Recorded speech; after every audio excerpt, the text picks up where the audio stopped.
தூய பவுலின். இன்று நாம் நினைவு கூறும் பவுலின் 1865 ஆண்டு இத்தாலியில் உள்ள வட்டேரோவில் பிறந்தார். இப்பகுதியில் அமைதியில்லாத சூழல் நிலவியதால் இவருடைய குடும்பம் பிரேசிலுக்கு இடம்பெயர்ந்தது. அப்போது இவருக்கு வயது 10. பவுலின் சிறு வயது முதலே பக்தியில் சிறந்து விளங்கி வந்தாள். அது மட்டுமல்லாமல் அக்கம் பக்கத்து வீட்டிலிருந்த குழந்தைகளுக்கும் மறைக்கல்வி சொல்லிக் கொடுத்து வந்தாள். இப்படியே இவருடைய வாழ்க்கை நகர்ந்து கொண்டிருக்க ஒரு நாள் இவர் ஒரு புற்றுநோயால் பாதிக்கப்பட்ட மனிதரை சந்தித்தார்.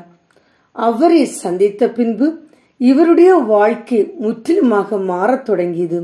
ஆம், சமூகத்தில் இருக்கின்ற இது போன்ற நோயாளிகள், கைவிடப்பட்டவர்கள், அனாதைகள், இவர்களுக்கு ஏன் நாம் உதவி செய்யக்கூடாது என்று மிக தீவிரமாக யோசித்தார்.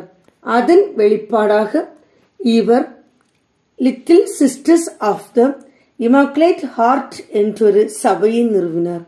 இதில் ஏராளமான பேர் உறுப்பினர்களாக சேர்ந்தார்கள். அவர்களுடைய ஒத்துழைப்பினால் இவர் பல நல்ல பணிகளை செய்து வந்தார். ஏழை எளியோர் மற்றும் பல்வேறு விதமான நோயினால் பாதிக்கப்பட்ட மக்களுக்கு இவர் ஆற்றி வந்த சேவை பல தரப்பினரிடமிருந்தும் இவருக்கு நல்ல பெயரை பெற்று தந்தது. அதே நேரத்தில் ஒரு சிலர் இவருடைய வளர்ச்சியை பிடிக்காமல் இவருக்கு எதிராக செயல்பட தொடங்கினார்கள். குறிப்பாக இவரை தேவையற்ற விதங்களில் எல்லாம் விமர்சனம் செய்தார்கள். அவற்றையெல்லாம் இவர் பொறுமையோடு தாங்கிக் கொண்டார். மக்களுடைய விமர்சனங்கள் ஒருபுறம் இவரை தாக்கியது என்றால், இவருக்கு வந்த நீரிழிவு நோய் இவரை கடுமையாக தாக்கியது.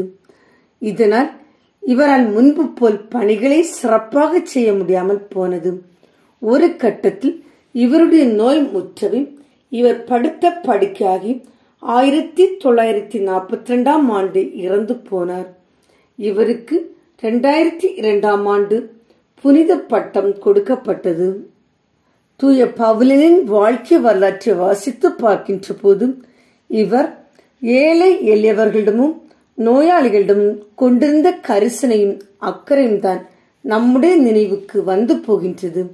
இவர் நோயினால் பாதிக்கப்பட்ட எல்லா தரப்பு மக்களையும் பராமரித்துக் கொண்டார். அவர்களுக்கு வேண்டியதை செய்து கொடுத்தார். இவரை போன்று நாமும் நோயாளிகளிடத்தில் கரிசனையும் அக்கறையும் கொண்டு வாழ்வோம். அதன் வழியாக எல்லாம் வல்ல இறைவனின் இறை அருளை நிறைவாய் பெறுவோம். தூய பவுலின் எங்களுக்காக வேண்டிக் கொள்ளும்.